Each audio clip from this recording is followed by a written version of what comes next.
Fillimi i javës së fundit të muajit janar ka rikthyer rreshtit në qarkun e Kukësit dhe duke sjellë një përkeçësim të kushteve atmosferike në të gjithë zonën verilandore të vendit. Sipas njoftimit të Institutit të Gjeoshkencave, kjo javë do të karakterizohet nga rreshtë shiu me intensitet të ulët deri mesatar, të shkruar her pas here me shtrëngata, të cilat e pritet të ndikojnë në jetën e përditshme të banorëve.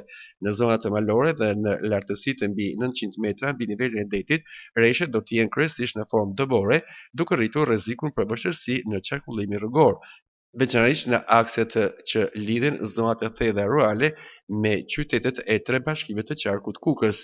Autoritetet u bën thirrje drejtuesve të mjeteve të tregojnë kujdes të shtuar dhe të pajisen me goma dimrore. Instituti i Gjeoshkencave paralajmëron se rreshtet e vazhdueshme dhe shtrëngatat mund të shkaktojnë rënje gurësh dhe inertësh në rrugë, sidomos në segmentet malore dhe pranë shpatëve të paqëndrueshme. Po ashtu, intensiteti i lartë i rreshjeve në periudha të shkurtra kohore mund të sjellë vërshime uji në disa zona urbane të lokalizuara në varësi të kapaciteteve dhe gjendjes së sistemit të kanalizimeve.